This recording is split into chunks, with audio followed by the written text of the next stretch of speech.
Hi, I'm Sean, and I'm the manager of the Mud Shop in LA, and this is my model Amy. For those of you who are Twilight fans, we're going to recreate a New Moon makeover.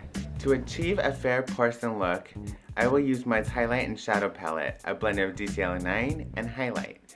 I'm going for a wash, so I'm using Mud's face primer to thin out the product.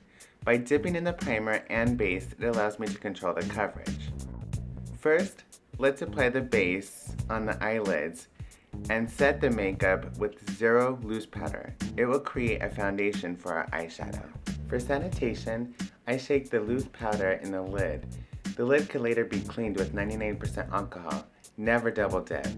This is the 720 brush. It allows me to get right into the contour of her nose. Now we're going to apply the eyeshadow. What I like to do is go lightest to darkest. So on her brow bone, we're going to use the lightest color, which is the bone, using the 320 brush. And right here, right where her eye meets her nose, just to bring a little bit of highlight out. Remember, highlights pull things forward, shadows pull them back. We're going to use the chamois right up here.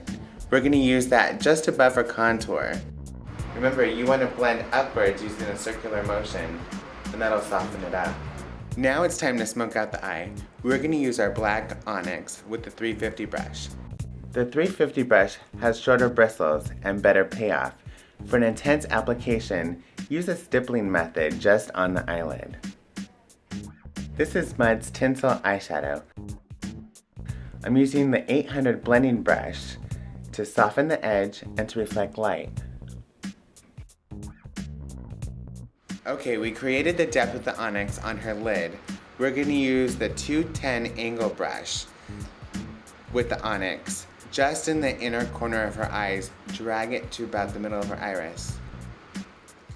We're going to use the same color onyx from the outer corner of the bottom lid, drag it and meet it to the 210 right in the center of the iris.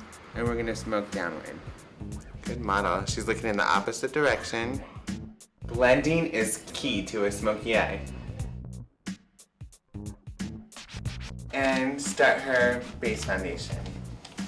Now what I'm doing is a really light wash with a light foundation. You want to choose a color that looks similar to porcelain because the vampires are very statuesque. While you're doing the base application, make sure you cover all areas that's going to be seen. For a larger area like her neck and chest, use a sponge to apply her foundation. If you're wearing something a little lower cut, make sure you bring that foundation down. In the books, vampires don't sweat, so you want to make sure that all the product that you use has a matte finish.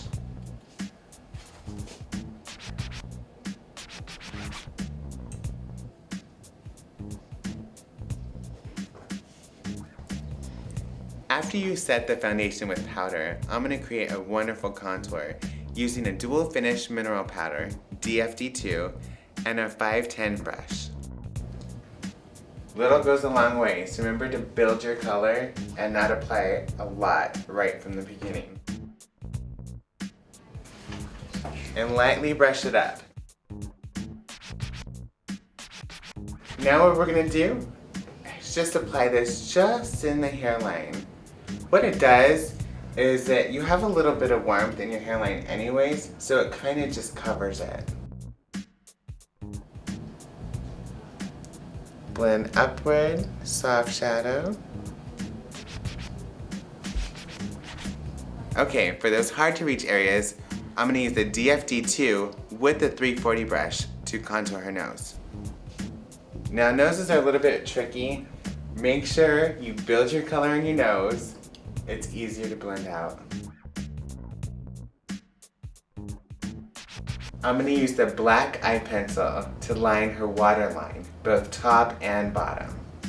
Look down for me.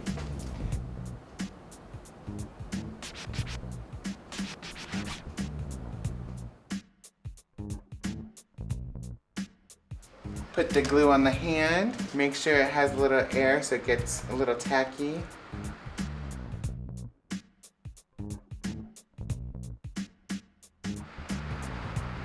make sure they're shoved right under the lip.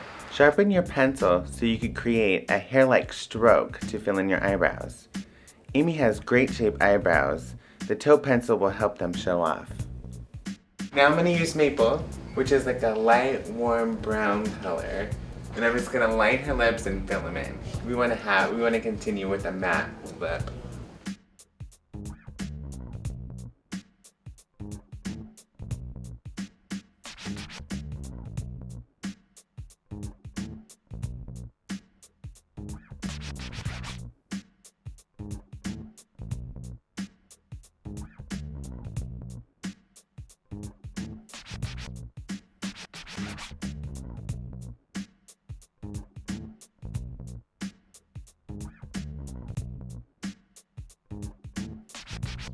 Okay, now that we finished the new moon look, let's get her into costume.